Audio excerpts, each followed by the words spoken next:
Online. Hello, I warmly welcome you to our 69th webinar by the Academy of Space Renaissance International. My name is Sabine Heinz and I'm the person responsible for our webinar series. And on the 7th of September, I'm really delighted that you have come to join us. I also would like, first of all, moment, I have to switch What happened? off Sorry, the audio here. Just a moment. There is a... There's something. There's an echo. Okay. No, yes. Go ahead. Sorry, there was Okay. another window open. Sometimes Yes, something was wrong. I would like to welcome our special guest today. It's Cheryl Gallagher. Hello, welcome. And she will talk about, oh, someone is coming in, no? She will talk about today about the cultural legacies on the lunar surface. And I also would like to welcome Adriano Ottino. He is our former president, one of the founders of SRI, and now one of the vice presidents of our association.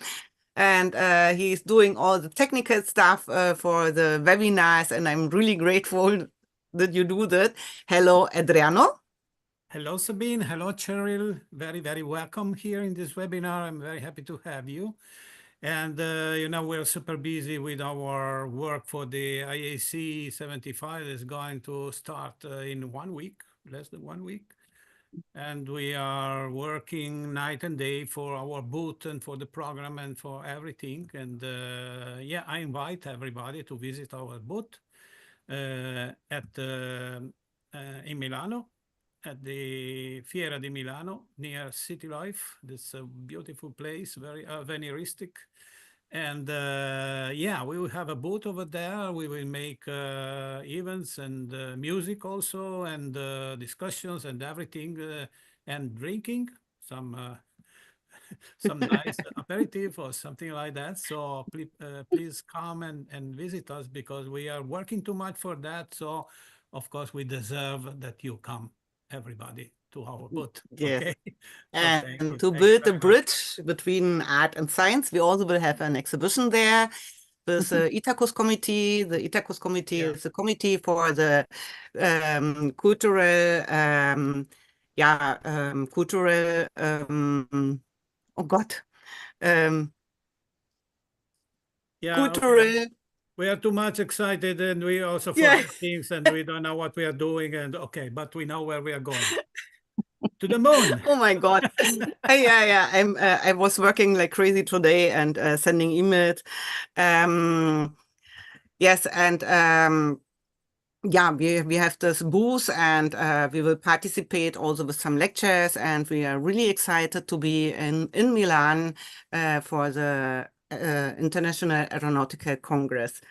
So now to Cheryl, I would like to introduce you to our audience. Cheryl Gallagher, known professionally as Madhavi Devi, is a multifaceted, active professional artist and musician who has made significant and unique contribution to the field of ambient electronic music and visual arts. Her work, characterized by spiritual depth and transcendental qualities, has earned her recognition with New Age and ambient music communities in the creative arts community. She's also known as a strong advocate in the aerospace community for human cultural evolution through her published articles, produced videos, and project support for various organizations contributing to positive and advanced human, physical, and cultural development in space. She also has a master's degree in adult education with a focus on program administration. She's a graduate of a fine arts program in Sonoma, California, and she also has versatile skills in versatile skills in many digital creative production realms. social media platforms, website design, and various AI tools. She is voting member of the Recording Academy, the Grammys, and an active member of the International Association of Artists and the International Association of Aeronautical Artists. She's also active in a variety of space initiatives and NGOs, including Space Renaissance International, and has leadership roles in several space initiatives and NGOs such as Asgardia, Spaceborne Unit, and ASRI. Based in Austin, Texas, Cheryl Gallagher's commitment to personal and collective evolution is evident in both her art and her advocacy. She's deeply involved in promoting human cultural evolution, particularly in the context of space exploration, where she sees an opportunity for humanity to transcend its current limitations in the outer space environments planned for the future.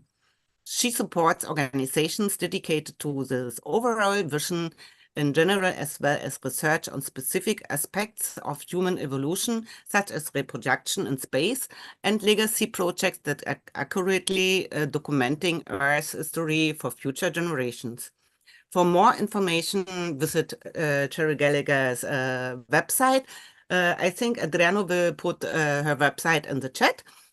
And yeah, Cheryl, the stage is yours. You may share your screen. And the committee from the ITACUS is a committee for the cultural utilization in space. Sorry, I had a small blackout at the beginning because, yeah, we were so excited. Yeah, the stage is yours.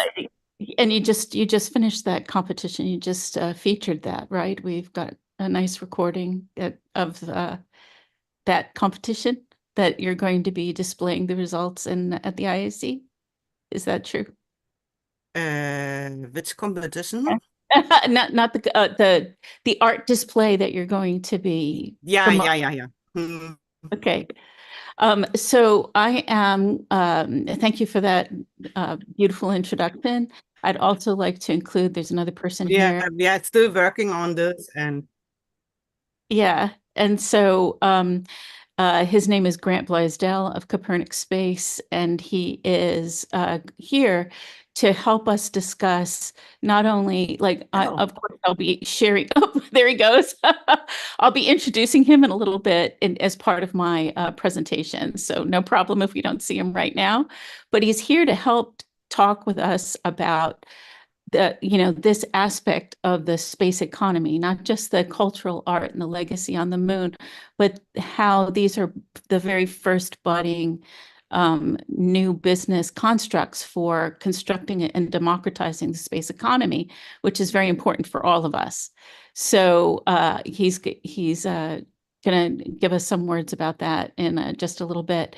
So now I will share my screen. What we'll see first is why we bother with a legacy on the moon, what it means in the heart to be participating in a project like this, followed by some of the work that I have featured at Copernic Space and on Grant's new and improved Spaceables website as 3D mobile art. And I'll just tell the audience that visuals you will see will be how those art lives. What's going to the moon is actually digital copies.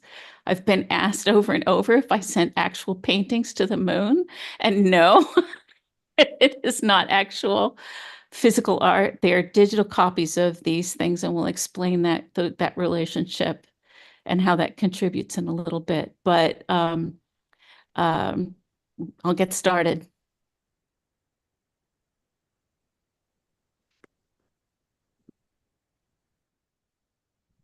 Just let me know that everybody sees everything just fine. Somebody give me a heads up. Yes, it's perfect. Good. All right, here we go.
I hope that was lovely for everyone. In the context of access for space to space for all, it's obvious to see why there is value and benefit to having space for all to be able to do things like, for example, in my case, make my art available to people that not only on Earth but also from the lunar surface. And the access to space for all is what makes this possible. And so that's part of why I'm such a strong advocate for that SDG at the UN. It also helps establish a free, open up the opportunity for a free, fair, and accountable space economy. Again, these things, having private entities providing access to the lunar surface, or as we established, for people especially who are not going to in their lifetime, be able to experience it personally, engages people in this interaction between humanity and planet Earth and the exploration of outer space. And likewise, by establishing some of these assets in this form on the lunar surface preserves cultural and human history for potentially eons. I've heard it estimated anywhere from 10,000 years to, up to a couple of million, right? Even with cosmic radiation bombarding the lunar lander, with the special protection, certain things, especially like, for example, seed DNA banks that are going and other cultural aspects, there's enough copies and things to be able to put together the record over many, many eons. So that's also really special to be able to do that. And so we're going to talk about aspects of the upcoming, some of the innovations coming in the space economy, which Grant can explain so much better than I can. And then for me, it's about having the opportunity to leave a positive legacy. So we'll see more of my art a little later in the demonstration. I'd also like to start with comments I saw by Torsten Kriening. And if if people are watching, chances are Torsten from his podcast for a number of years, Space Watch Global, that's expanding in so many different directions. And he's the CEO and publisher of that. And he made comments recently about what it is to be doing, having a space economy outside, and what outside independent businesses have to gain by participating in the space industry. So he says what he says on here: you're leading a company, a forward-thinking one, hopefully, where innovation is key, opportunities are seized, everyone's contributing to growth, and where vision is expansive. Obviously, the expansive vision is my specialty, but all of this goes hand in hand. A company that's not limited by Earth, but by imagination. To all CEOs ready to explore space, your ambition is valid, your strategy, your investment, your foresight deserve recognition, not hesitation. And so this is kind of the encouragement we're getting at this time of accelerated development in the space commercial community. So now I'm going to introduce Grant Blaisdell to talk about this aspect a little bit, because we have a two-pronged talk here. Why to leave a legacy on the lunar surface and aspects of that lunar legacy, and how democratizing the space economy encourages that growth and development, not just in this area, but in all areas of developing a viable and fair space economy. So I'm going to stop sharing for a moment and let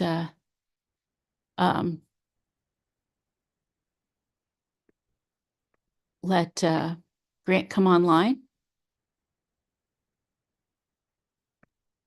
I presume he's still here. Yeah. Hi, Okay, great. everyone. I see you. Okay, great. There you are.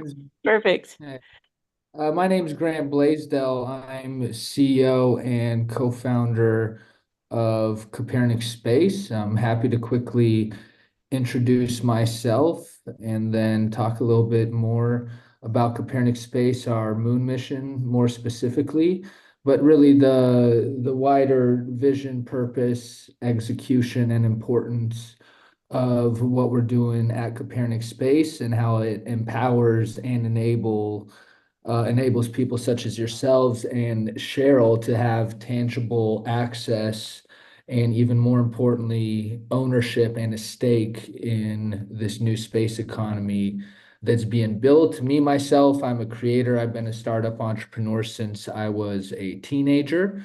Been in the blockchain space on the crypto market as a founder for over a decade. But I'm third generation space. So all of this starts with my grandfather. He built an original space and astronaut program in a nation in Europe and has the earliest works I know of around the concept of democratizing access to space. So that's like the roots, the values that this company was built on, which me and my co-founder, who's also my mother, Lady Rocket, we realized almost a decade ago that space is going to be one of the largest, if not the largest and most important, not just markets for mankind, but how we view it and what we're doing to the market is turning it into an asset class, right? So we looked at the market and realized that there really is no market. There's nothing that's connecting the hundreds and thousands of new space ventures and opportunities and what we view as assets and the millions of individuals, companies, organizations, investors on the other end to be able to access and benefit from these ventures and assets in various ways. So that was a big moment for us where we realized this is probably the most important solution and opportunity maybe of this century is who's going to build the macroeconomic solution, the commercial and financial infrastructure models, and the actual marketplace for this new space economy. So I left my big venture in 2020 to launch the biggest venture of my life, which is Copernic Space, which is a platform and a marketplace that enables space ventures, related missions, assets, data, and financial opportunities, and tokenize and democratize access to the wider commercial and retail and consumer market. As founders, as a company, we have a long history in culture and the arts, and we also understood that a big emotional onboarding aspect or outlet for humanity when it comes to space is actually through culture.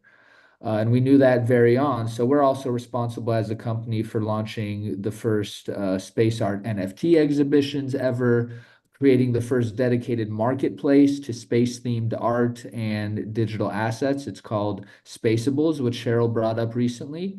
And this is all a Trojan horse and a funnel onto the wider and bigger opportunities on our platform, which is for what we call real-world space assets. So how do I enable someone like Cheryl to not only discover the capability to access the moon, but to take these big, heavy, expensive, exclusive assets and break them down into more easily accessible opportunities for the wider commercial market and individuals.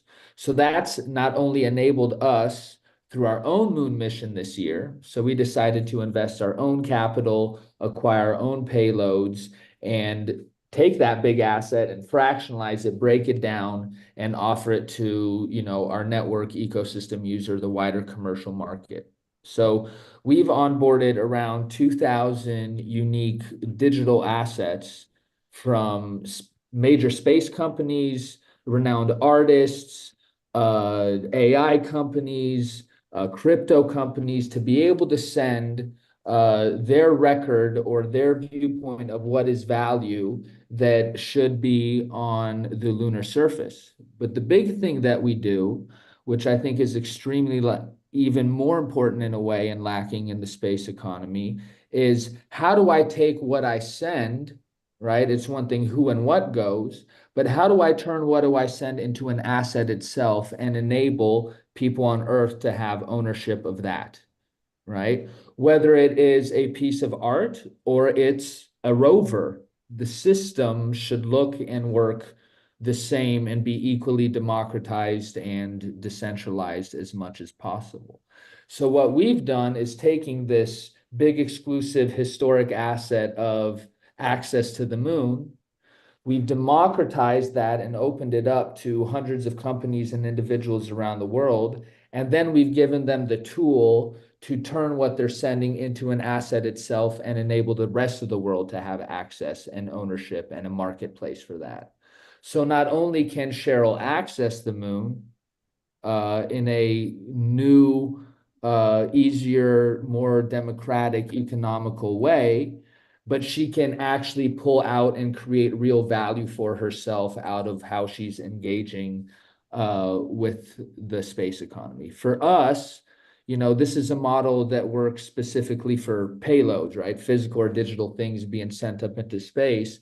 But we're building really a platform that serves as a standard for whether these assets are payloads to satellite imagery, to intellectual property, to investing in these missions and these ventures themselves.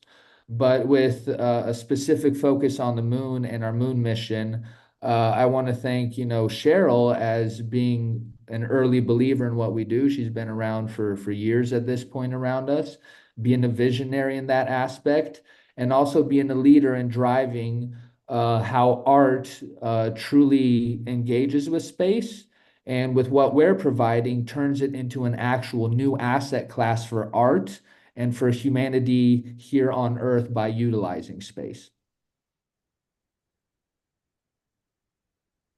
I'll finish right there. I'm open to any sort of questions or comments around it before I go down further the rabbit hole or in the loop. Yes. Very welcome. Very welcome, Grant. I'm happy to have you here in our webinar. Thank you. And okay, quite interesting your introduction. I don't know, maybe Cheryl is going ahead with showing something else now.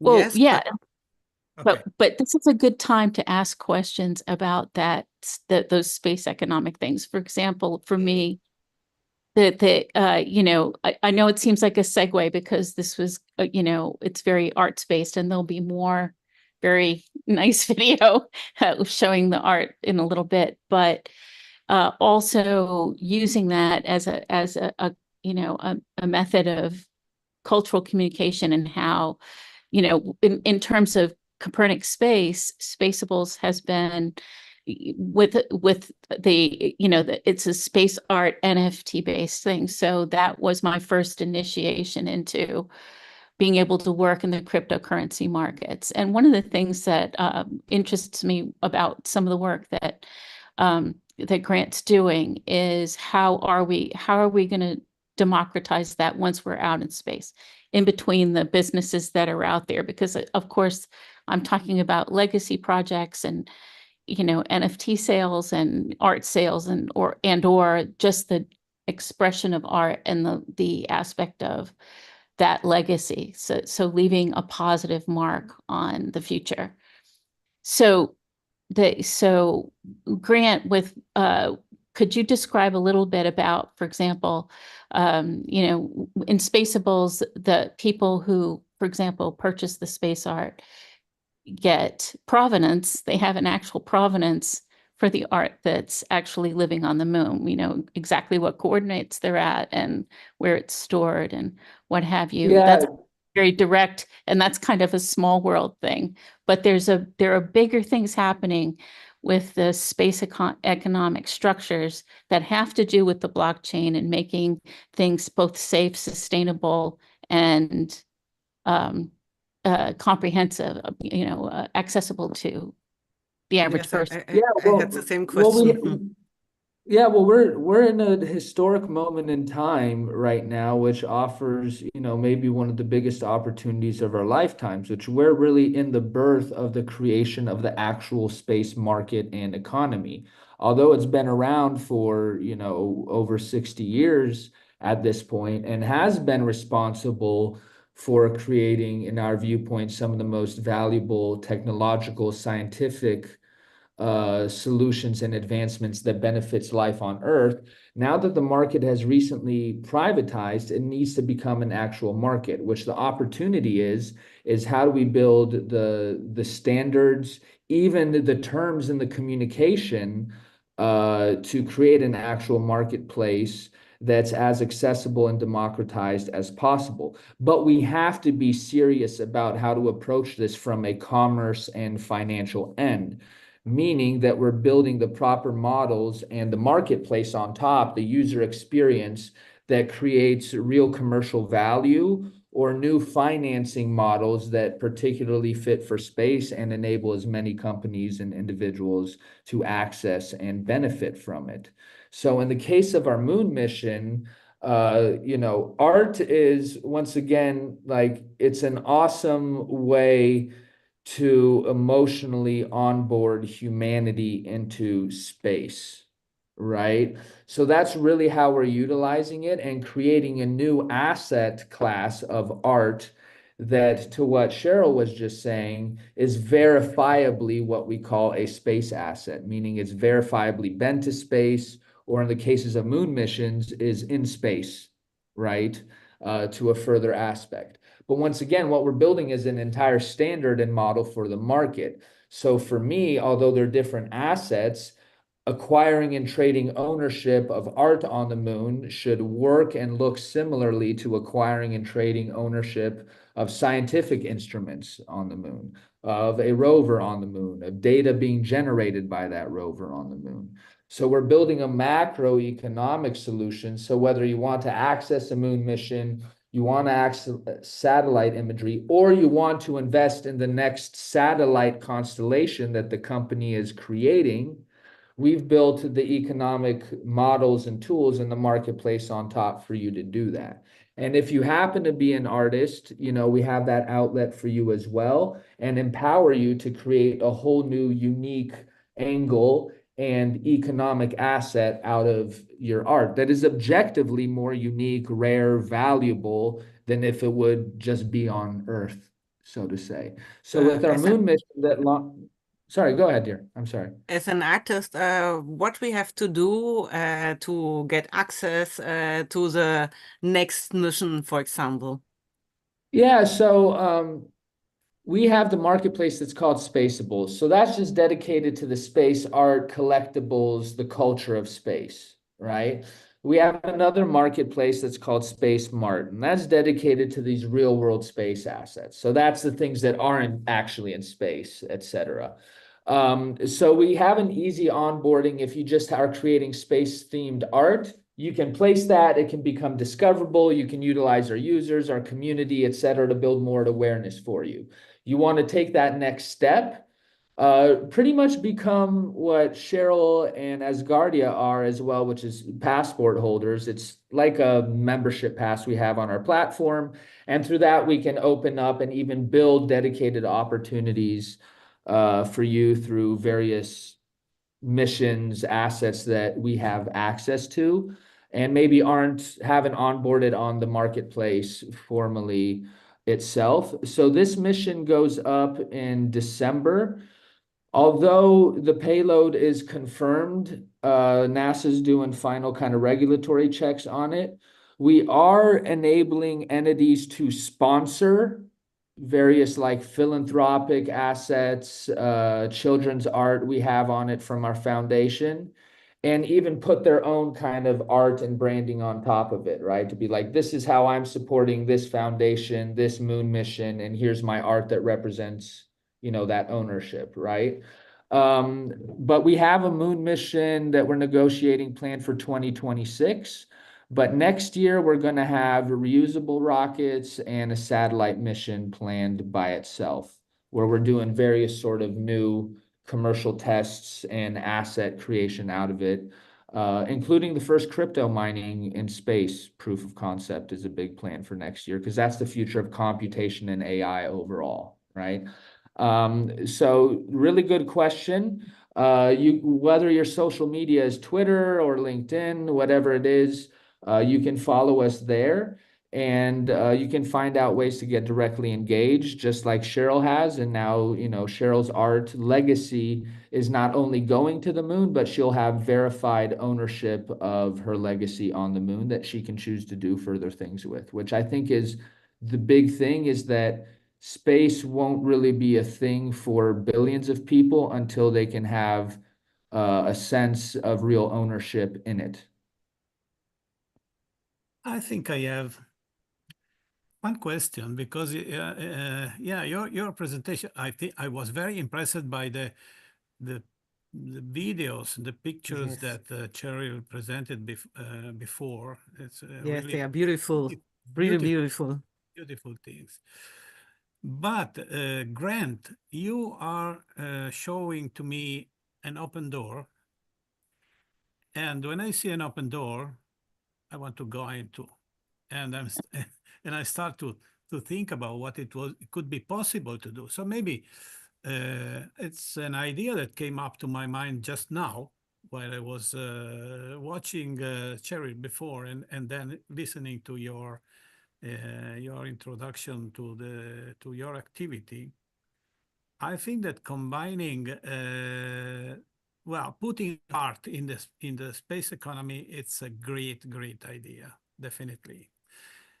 And I believe that so far, maybe, because I don't know, I know nothing about your activity, so I'm just making assumptions, hypotheses.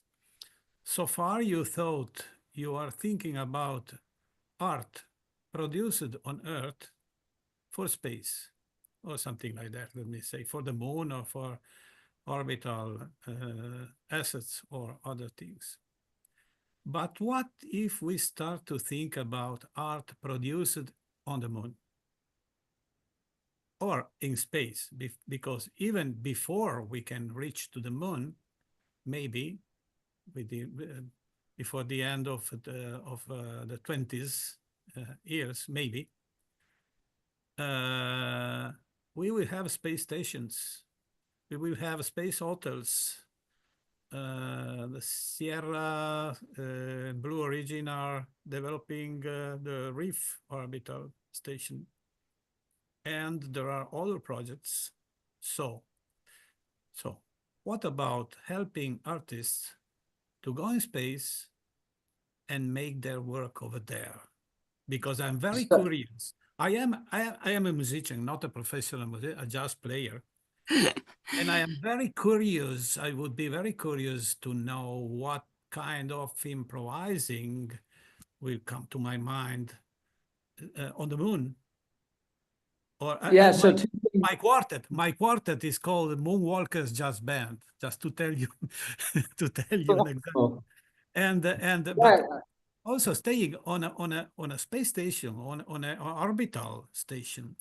I think my perception, starting from the Frank White overview effect, for instance, it would be something very different from what I am experiencing here on the bottom of the gravitational well. So, okay, I come to the idea. What if we put on the market a call to help artists to make their art in space? That would be like something similar to the how is it called, when people give money before publishing a book to buy copies of the book, no? Yeah, kind of a Sponsorship, crowdfunding. yeah. Oh, that's very. Crowdfunding app. Yeah, crowdfunding. Thank you. So a few things to that, because first off, So creating some crowdfunding venture to help because No artist will be possible. Often the Will be artists able. don't have those money enough to yeah.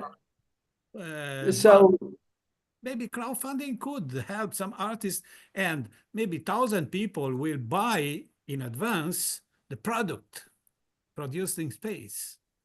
so this is, and I can take this like from point A to point Z. First off, I want to say, thank you to you. Like, you get it.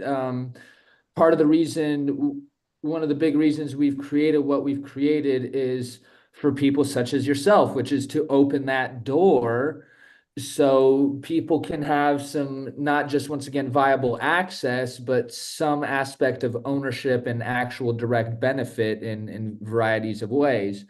First off, I wish I could have gotten this done. One of our passport holders, so one of these membership holders that we have, actually just flew up as a private citizen on a Blue Origin mission and came back down. And I should have tried to get him to do the initial idea of what you're doing, what you suggested, which is to get him to do some doodle in space, right? And then bring it down. But to the flip side of that, by the way, we're also, some of our clients and partners are like Axiom, which is also doing a lot of the private space station stuff. They have the astronauts that maybe could fulfill what you're talking about. But remember, I mentioned financing space, because giving access so people can send and do stuff in space is one thing, and that's important and that's great, whether it's satellite imagery or it's these payloads and missions, whatever it is. But equally important, if not more, is what are the models to finance these ventures, right? Which is, the reason we're utilizing crypto and blockchain is not like, it's to serve as a vehicle, a technology, a vehicle, a tool for these assets and opportunities and related rights. So to your point, our platform is going to host a marketplace that's dedicated to what we call these real world space assets. So the missions, the IP, the satellite imagery, and what we call financial space assets, which is where an organization like you can come on and say, hey, we're financing for this. For your contribution, you get this. When they contribute, they get back a token that represents those rights to what they get for it, which could be ownership of one of the art pieces, for example, or fractional ownership of one of the art pieces so it can be treated as an investment. And we have regulated partners to do that, to turn those into formal, investments, so you can own pieces of art, right, versus a singular, right, piece of art. So what we're building is this circular economy and marketplace that fulfills all those functions, which is, okay, I want to finance this sort of space asset. It's me going to space and creating this art on a Virgin Galactic ride, which costs me $200,000. So I'm raising $200,000. What am I going to do with that? I'm going to create these space assets. Okay, now I have a marketplace to verify, tokenize, and commercialize and trade those space assets, right? So now we just created something where whoever it is pretty much can access and benefit from the space economy. So Adriano, I'm totally with you. You're part of the reason why we're creating this. I want to add something. Wait, Adriano. I only wanted to mention that Alexei Leonov was an astronaut who did art in space, and he brought it back to Earth to Sokolov. Sokolov and Leonov had a great friendship, and he was the first astronaut or cosmonaut who took a piece of canvas into space to draw on it. So the idea is not completely new. Yes, no, I would just want to say that maybe Space Renaissance could collaborate with your company to put in place a project like this one, to make would love to do that. Would love because to explore I that. volunteer to go. Yeah. If Will Shatner could go, I can go. So I volunteer. Very much interested. Yeah, no, we are have very a much project interested together. from an anthropological point of view. We are very much interested to see what artists can produce when they will be outside of the gravitational well, Yes. thinking in a And immersed in the overview of life. three-dimensional, Immersed in that transcendence that happens when astronauts view the Earth from space. Exactly. So the overview effect is quite an enlightening thing for us. And our friend Frank White well explained that and interviewed some astronauts that were the originator of this concept, that when you see Earth from orbit, and what it will be if you see it from the moon, even more, you don't see any border on Earth. You don't understand why the people should be divided and fighting on Earth, and you start to think in a quite different way. So Yes. this is so if this is the effect that seeing Earth from space made on astronauts, that in the most part of cases were not artists, let's think what it can produce in the crazy mind of an artist. Yes. Very much Of more. course, we Uh, have and Can be we have used, Nicole Stott, and that who's can, established up can there. be used, and that can be used to change the mind of people on Earth. Yes, Andre Because art Kuiper is has a nice great. project, the Space Bus. I don't know if you have been in this bus. It was in Paris 2 years ago, and it was also an how's it called? This is Virtual reality. yeah, virtual reality, and I had the possibility to enter, and I had this overview effect, and we flew over the moon, and it was amazing, amazing, amazing, and it was really, really great, and it's really nice that he is giving this opportunity with this project. To many people, especially to young people, to discover the overview effect. And but it's not enough, and we cannot reach all people on Earth. I think it sounds a little bit pessimistic, and I agree with you. Artists can move a lot, and I think art belongs to humanity, and therefore it has to go to space when it comes to space. It has to go with us, and so I think art is, and I'm really glad that you have this project to open it to a wider community. So it's really, really nice. I get here a comment from Mary Kuiper. The space bus is used at schools. She is writing. She is looking from the Netherlands. By this, I would mention we have people watching also from Italy and from Germany, and and from the Netherlands. So yeah, also I think it is a great project, and you are the ones who open it to a wider community, because normally, as you taught or said, it's very, very, very expensive and very rare to get a place to send some artwork anywhere in space. So. And I think that's also a reason for blockchain and the digital version of this, because if you have a real piece of art and you bring it to the moon or into space, it's more complicated and more expensive. That's why I like the blockchain concept. Like, it's going to evolve out of there, and Grant is kind of riding that wave. That wave is moving along, and I can see him riding it like a surfer, a super surfer. Great. Oh,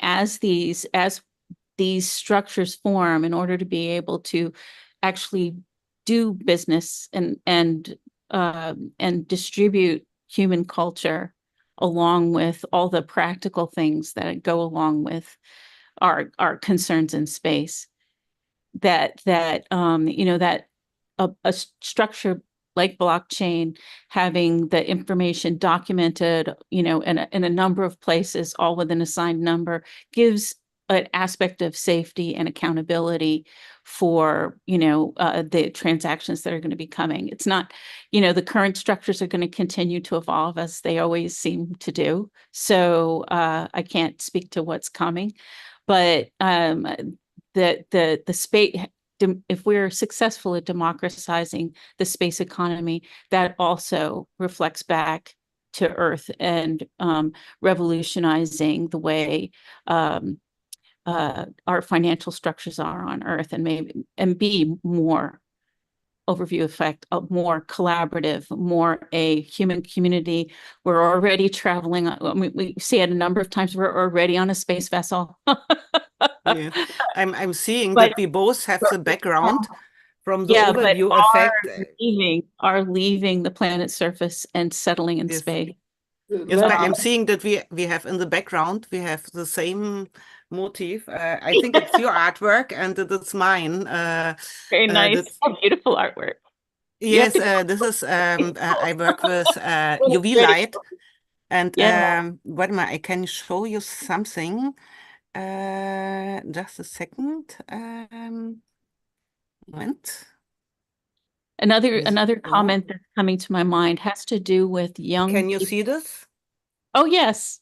And this is Uh-huh. if it is hit it with UV light. So you see the astronaut in space, and if it is hit with UV light, you will see the light pollution on Earth. On Earth. So this is yeah. This challenge for anybody trying to look out. Yeah. But yeah, and so what I Sorry.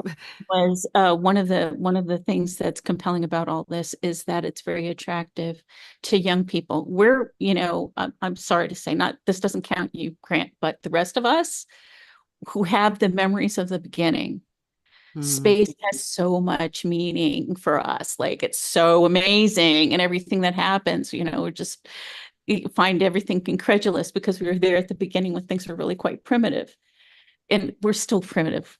Who are we fooling? We're still very primitive. But as we move on in our evolution, the current when I talk to younger people today, they've always had space. It's always been kind of there and in the background, not that interesting, and it just doesn't grab them. But the kind of initiatives that Grant are proposing really has engaged that. I've also had an opportunity when I was at the UN meeting, people that were very invested in artistic expression of the excitement of being in space and dancing and dance parties and celebrations and very engaging material to be able to drive the future of what of the foundations we're building now. So I hope that makes sense. Yes, I Ooh, have a that's stupid kind of maybe I have maybe a stupid question. How does it work? Also, I'm not so familiar with blockchain. I know what it is, more or less, but do you have it on a stick, or how you have it there? So, or is there only the data? But the data Yeah, must be anywhere. Good question. Good question. So we've worked with leaders in the space economy to build two standards so far, what we call physical payload standard and digital payload standard. So one's for physical assets that are utilizing payload of some sort. The other one are digital assets utilizing digital payload and capacity. We kind of first saw that digital space and computation in space on objects in space is going to be even more scalable and in demand long term than even the physical ones. So we wanted to build a standard for that and then prove that standard in the market. So last year we tokenized and commercialized 24 physical slots on Space Forest's parent rocket. This year we decided to invest into our own payload to prove the digital payload standard. And so just look at it as pretty much having a hard drive, and these will be the raw files that are within that hard drive that physically sits on the lunar surface. Okay, this I wanted to know. There's And- hard and- drive there, and then okay. The big question, practically yeah, go ahead. for a layperson. So this is the layperson part of the conversation. As a participant in Spaceables, I had the honor of being one of the very first pieces of art sold on that NFT platform. So that was a great exercise in how it works for me. And so I keep a modest amount and watch the cryptocurrency markets, but again, I've always got a mind for it's going to be developing into something else. So I'm not too attached to how it works now. But what happens is someone buys that at like I have listings in Spaceables, and then someone selects it, they pay for it in cryptocurrency, and what they receive is the ownership of that piece of art, like buying art in a gallery, right? And what the blockchain does is it documents that purchase throughout the system. Yes, So yes, I know. that gives such a level of accountability. And I don't mean to emphasize that, but for the people who don't really understand how this works, and me also being a beginner, that's part of why I brought Grant along, who can speak much more eloquently about the about the refinements on that. And you Yeah. pay it with a cryptocurrency or? No, our whole thing. And then I have over time been able to pull that profit out of the cryptocurrency, turn it into my American dollars, and deposit it and report it to the tax people. So Okay. we want to, we're utilizing crypto and blockchain once again as that technology tool and Right. economic infrastructure for the new space economy. Let's not forget the opportunity we have right now is that we're building kind of this market from ground zero, which means we get to build it on a new, better, more improved, decentralized, democratized foundation than we've built other markets, right? So it's a perfect opportunity play for blockchain and crypto to come in to be that infrastructure and that vehicle for these assets. Because at the end of the day, if I'm going to ask you, what do you want to use to verify trade ownership of natural resources from an asteroid or art that's on the moon or a satellite, what are you going to use to do that? And this is the perfect solution for that particular aspect. And to the point that Cheryl was making, our whole thing is utilize Web3 technology, but remove over time as much friction as possible so that this just becomes like, oh, what's the protocol we're using right now for this internet? Who knows? Who cares? It doesn't matter. It's about providing the benefits that this technology can provide so that it goes, oh, I see Cheryl's art. Ooh, this is on the moon. Oh, I like that. And, I get to verify that it's on the moon by utilizing this tech and I get to buy it. Oh, I have it here. I want to trade it. Some guy wants to buy it for 3 times more right now. I can, trade it transparently and with trust, right? So once again, it's about creating the economic system for space and then creating the space asset class on top of it that is as equally accessible and beneficial to as many people as possible. And, all 4 of us here in this discussion are on the forefront of this market just by having a discussion like this, because all these genius guys building the rockets, some of these most important solutions for humanity's future, they need a system and a marketplace that empowers them to fuel and commercialize the value that they're creating. Right. It's not just limited to working directly with space agencies. Now you can function in the space community completely independently and on a commercial level, and you're not just restricted in any way. So I think thank you, Grant. That's a really important point. Yes, yeah. That's Yeah, really, and really interesting. It's nice that we have it like a conversation here. So yeah, I we know. can. Right. Yeah. Thank you for entertaining a conversation about it, because actually I have questions to ask out. Like when we're talking about space assets, there have been certain communities that are on certain lunar missions that, because of their heritage on Earth, they have an objection to certain other items traveling on the same flight with them. Some of these cross-cultural issues that we need to smooth over on the Earth's surface. So those kinds of issues still show up when it even comes to structuring these missions. And, it also includes freedom of expression in space. And, it's not just access. We have the entire human cultural evolution here at the forefront with the fact that we're starting from ground zero. We can do it differently. Yeah, And we get to build a whole new economic and value system. right. Space. Less susceptible to corruption, where we on Earth have a better sensibility of functioning as a world, and not just I'm not And trying to be like, oh, one, like conspiratorial or one world government and blah, and, all those places that people go with that.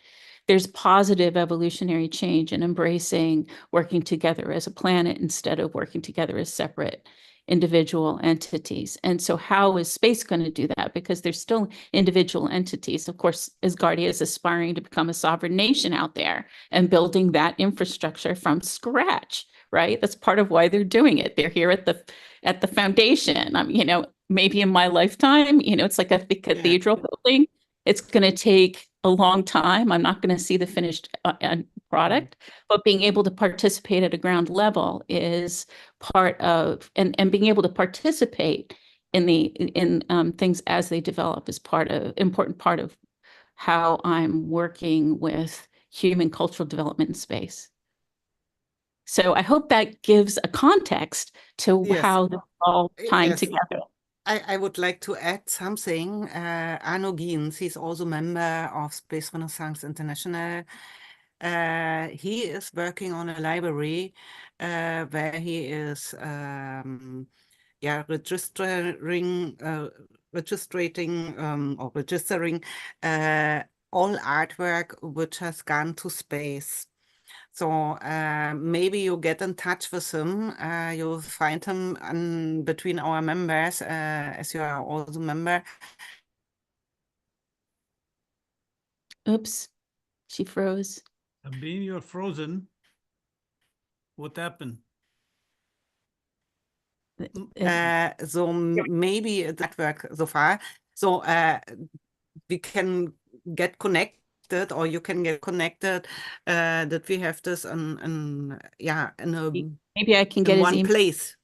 Yeah, I can contact him and also point him Grant's way with regard, because he's doing so much great stuff. He and his mother, Lady Rocket, are doing so much. I appreciate it. Yeah.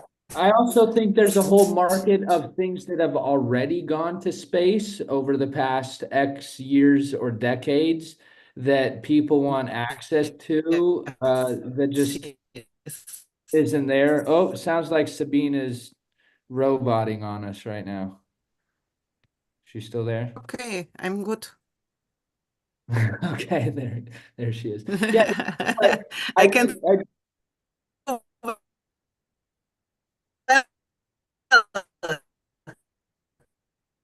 Not going. I don't know what happened to our internet. But either way, I'm very thankful for you guys. Giving myself I feel like I should keep talking, but I don't know. Either way, I wanted to thank you guys for giving me the platform. Of course, to you, Cheryl. None of this would be possible without you. And I want to thank Adriano and Sabine for welcoming me on here. I look forward, to our future collaboration, fulfilling that, your guys' dreams or goals around space, utilizing our platform and the opportunities we create, and happy to connect with, wider partners, your network who see value in what we're doing and want to participate in it as well. So thanks to all of you here. Okay. Thank you. Thank you. Very much. Thank you for I coming. also thank you for being here. And I hope we see some videos from you or some artwork, Cheryl, or it was planned. Oh yes, I have more to share, but yes, then we wait. Grant, go. Thank you so much for being here. I appreciate it. Thank you once again, guys. Grant sent us an email, and we keep in touch to discuss projects. I'll make sure Cheryl connects us. We can have a dedicated call just to explore further. And anybody who watching, go find Copernic Space on your social media, or find me at Grant Blaisdell, and you can write to me directly. So thanks for everyone's. And thank you for being with us. Yes. Thank you. Of course, to the moon. Yeah. Bye. Yeah. And so, and so I thought that would, integrating that made, it's, I'm functioning as a musician and an artist, a creative, and I've so enjoyed being in the space community, functioning on that level, and also advocating for positive cultural evolution that you're very familiar with, that I do. And so another part of my project is another firm that's also on the same flight, on the same lunar lander, is called LifeShip. And the reason I'm bringing them up is because I've published a portfolio of my art. And what you're seeing is the 3D mobile versions of what I do with my art. Of course, the PDF that's on the that's on the lunar lander is like a regular book. But it still demonstrates the art. And so it's another place of expression. And in that document, the one that's going to the moon, not really the one that's going to be available on Earth, but the one that went to the moon, I took the time to also leave some legacy about my family and my life. And so that was also very meaningful, considering that this has become, that working in the space community has become very important to me. And I really feel the honor and the privilege deeply. And my way of expressing that is through my art. So I had that, this part of it, like, two questions. One is how to work with countries in terms of this global participation and bringing again that aspect of planetary responsibility, and each person having an individual sense of personal responsibility for the planet. And likewise, as we go out into space, how do we remain connected as a society, as a species, as we move out into space and settle different places independently? So anyway, what I'll do now is this next portion of the video is what I'm doing on, I'll share my screen again.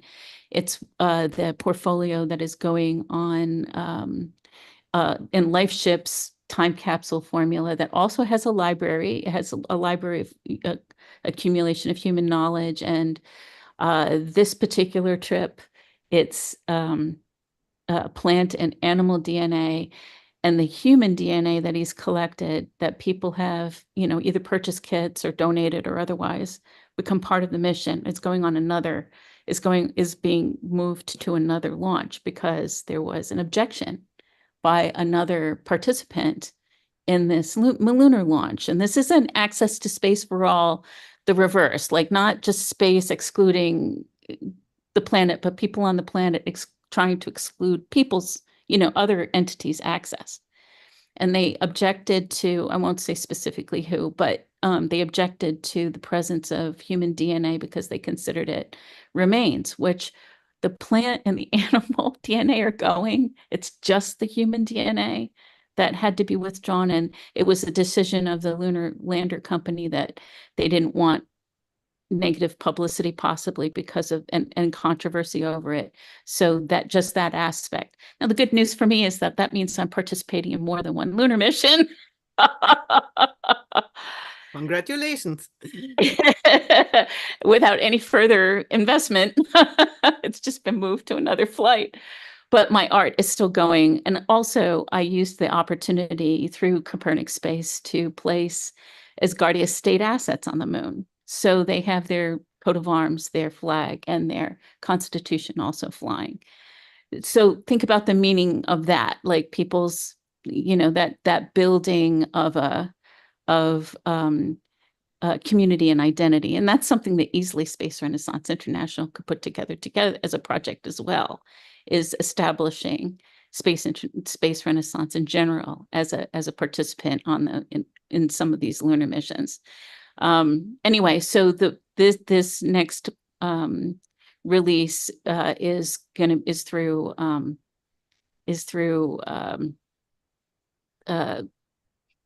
LifeShip, the LifeShip project. And the last art you saw is the NFT space art. The book has some of the space art elements in it because it's also been published in Room magazine and it's been exhibited actively. Some of these are actual paintings, or if they're artworks that look digital, they're based on my paintings, if that makes sense.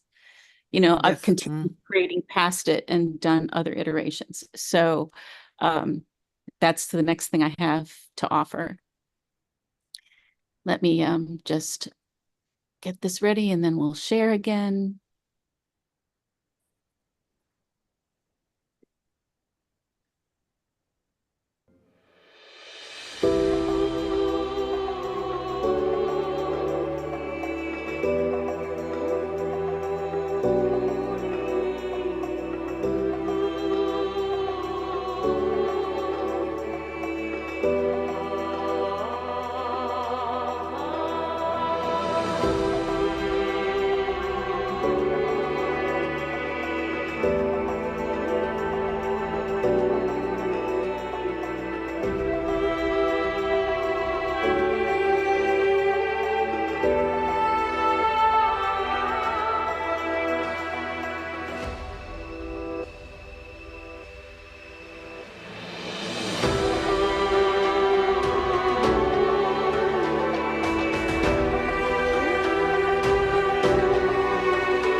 Impressive, yeah.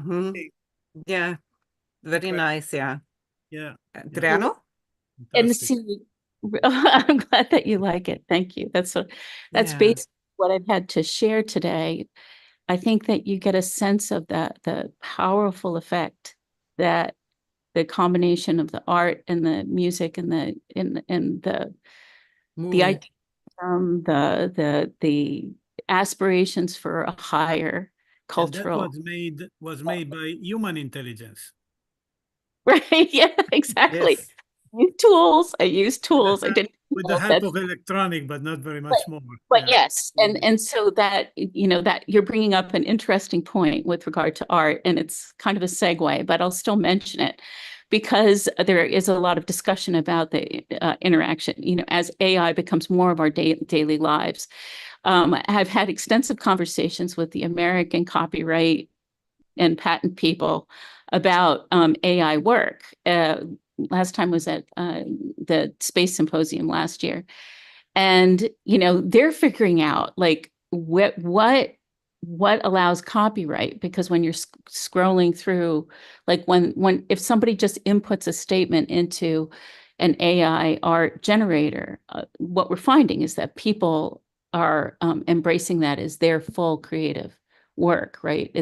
They set the intention, and so whatever came out that they're claiming is their art. Now, where do you draw that line, right? Where is it, and so what they really don't know. It's still all very, very fluid and what have you. But this does impact cultural legacy as we go forward into space. So I think what they told me was that it really depends on the involvement of the person in there, like that the light language, that was made from a very simple image that I put through a bunch of paces, but I took the image and I'm the one putting it through I'm developing it. I'm not just telling an engine, do me a picture. I'm actively working, like not any different than you work with Photoshop or working with any of the other tools. And I think that that's going to end up being where the bar falls. It's going because we're aware that people are losing their copyrights because of using solely AI generated work in their materials.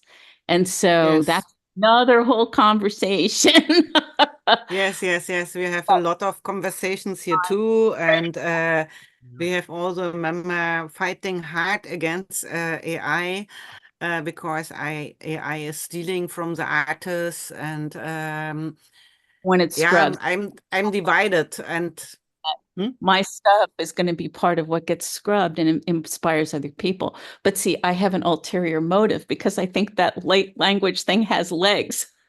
yes, Well, I how think to that using AI tools, Yeah, it allows the artist to work without a personal technique, because the point becomes to make a good description to the AI to reproduce what the right. artist has in mind. But the work of the artist was always strictly connected with the technique. And learning a technique, a painting technique or musical technique or whatever technique, it's the work of a life for an artist. Right. yes, Right. And sometime a painter, it even doesn't conceptualize his work in terms of wording. It directly works with the colors, for instance. Right. Exactly. And that you're So, implying a more somehow now, and if an artist want to use artificial intelligence, he needs to achieve another technique that is a literary technique. yeah. That's an important good point. Ability to describe Yeah. once. The issue that is coming up is the fact that what the AI does to access, no matter how literary working with AI things myself, I play with those tools. The wording of and the nuance that's in your description that you give AI is very important.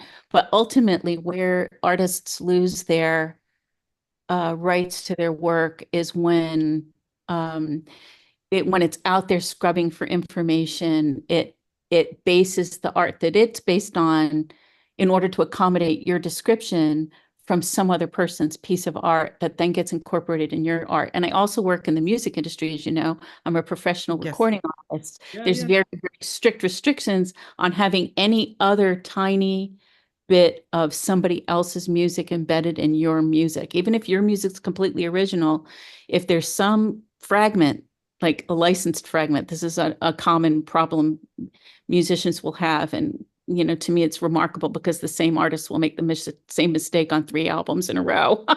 Mhm. Or they're composing and they insert some piece of music from, you know, from one of the licensing companies that put out music. And you know, YouTube shuts that down immediately. You have to be very sensitive to what is in your music. It has to be 100% original, your music. And so when it comes to art, this is another area that I'm open to what's happening in terms of evolution, as long as the art retains its authenticity and it's an expression of the artist. I don't think there's any problem with someone generating art with, you know, using AI tools, and it can be very useful, especially if you're doing that for a purpose. You have a speech to give and you need this piece of art for something. But at the same time, it's like, how do we, you know, I'm already under the difficulties of like musical royalties. The same thing applies to art. You know, that's one of the things that is nice about grants proposals, because it's a very straightforward transaction that's documented and what have you.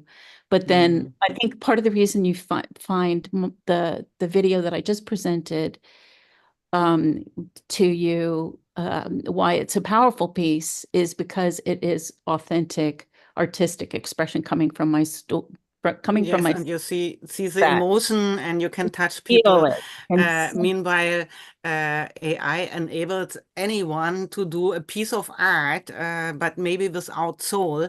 I have here a remark from Denise Afonso Rivero. AI hallucinations are when a large language model, LLM, perceives patterns or objects that are non-existent, creating nonsensical or inaccurate outputs. Yeah, it's more or less what we said already. yeah, We right. have also another. Yes. We also another member that often appeared on our webinars in the chat.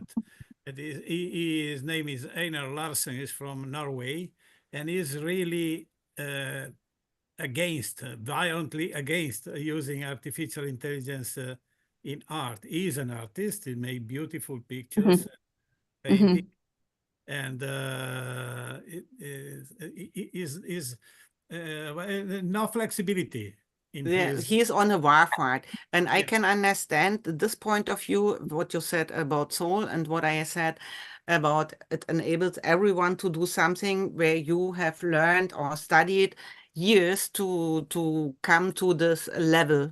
Yeah, if you learn an instrument, you have to study years to play a piece of music in a perfect form, or with expression, or with sentiment.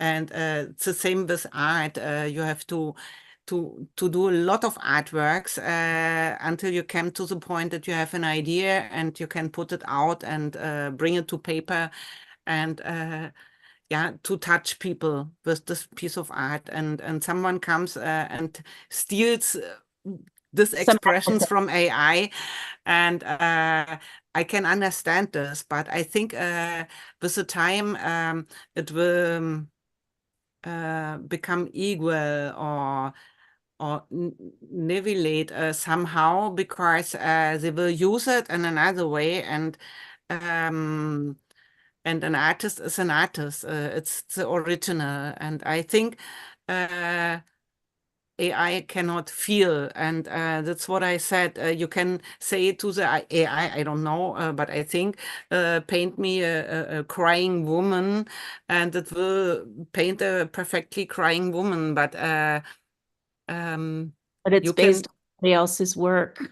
yes, but Where the AI got the idea, or some, that's the problem. It's a composite of what yes, it is, and then it yes, generates something. And I find interesting the hangups that AI has. Again, this is an area where it's still pretty nascent development, and we are in a dangerous stage with AI. Certainly understand the viewer's point of view with regard to the use of AI in art and the way people are using it. I also see it as it could possibly evolve into a valuable tool. AI art doesn't seem to, like, especially, for example, you were talking about crying woman, but the nose might be over here. There's always something wrong with the hands and the feet. They can't, once I just for play generated an image of a sound engineer in a music studio, and they got the piece of tape on the glasses where the glasses broke and the guy's bedhead and all, the kind of rumbly clothes and everything that common to sound engineers, but he had 8 fingers. His hand on yes, the I have seen such things with 6 fingers, or yeah. Yeah, there's so many nuances, and yet not a real obvious I can like that. propose That's you not another disposable, and there's only one of them there. Yes. another example that is very upsetting for me is emotionally striking. And I think Facebook understood that I liked this kind of picture, so it reproposed it to me more. And I'm thinking about surrealistic. Right. And on Facebook, I saw some incredible videos of surrealistic pictures in moving in Mhm. in the style of I don't know, Salvatore Dali or Max Rock. Right. This Yeah. That's part of that your description of what you're asking beautiful. It's for. incredible because you have to think about the high resolution and Yes. Mhm. yeah, I think if one will be attracted by this kind of pictures, it could become compulsive. It could become like a drug, I think. Right. You could, Yeah, right. But and like a lot of the tools that have developed over the years that have facilitated all of our growth and development, I just because consider I think it's not difficult now because if you think about the styles, the painting styles, you tell to an AI tool, give me a video in the style of Salvatore Dali, for instance, or Max. right. But they're scrubbing And it, Salvatore Dali's art to get and elements. but That's the hard part. That's the hard part. Yes, I have here another remark from Denise. Not all hallucinations are bad. The creativity sparked by AI hallucinations could unlock new ideas for product designs, marketing campaigns, artistic works, and more, making imaginative leaps. This is true, and I agree with you. right. Also we So, should not be on an entire warfare against AI as is here, and we have to make the best out of it, and it is learning from us. And I think being against AI, it would be similar to a ludist position, no? yes, Against innovation, against technology. But we have and there is still that developed- aspect of establishing we have integrity. developed an higher degree of maturity to be able to use AI as a tool and not to be too fascinated by that and to Hmm. be attracted, It's taken another yes. tool, right? Yes, I the net, agree. something like So, that. for example, the light language thing that I've done, which I'm using just to just send it out into the universe, and maybe there's an engineer who look at it, get what I'm saying, and then bring it about in whatever form it takes. Not any different than, the Star Trek communicator, and now we have iPhone. So that the Star Trek communicator was just to not bog everything down with constant trips to the back and forth to the ship. So they created this thing. But then it grew into, I mean, look how important our, we call them phones, but the iPhone technology, the cellular phone technology, we have difficulty living without it now. So it, and it's I cool. have introduced a topic that we could discuss for other 2 Yes, hours. I wanted to say I would like to stop here the discussion because it's 1.5 hours already, but it's really nice that we had this nice conversation, and it was really a pleasure for me to have you here, to meet you finally. Thank you. Very Cheryl, nice. yes, and I hope we will meet one day in person, but for the Berlin. moment, it was Not in really a Milan, pleasure. but before too long, because I'm sure that eventually the paths will cross and we'll be I'm together sure of this. somewhere. I'm sure of this. I thank you so much, and I would be Thank you, happy Adriana. if anyone who can make it possible comes to Milan and the next week to the IEC Congress. And yeah, it will be a nice event. We will have a booth, as Adriano taught at the beginning, and we will have a lot of activities. And thank you again, Cheryl, for being with us. Thank you, Adriano, and thank you to our audience for being with us, for joining us so much time. And we will see us again in 2 weeks. Yes. Okay. Thank you, Bye. everybody. Very much. Ad astra. A Ad pleasure. astra.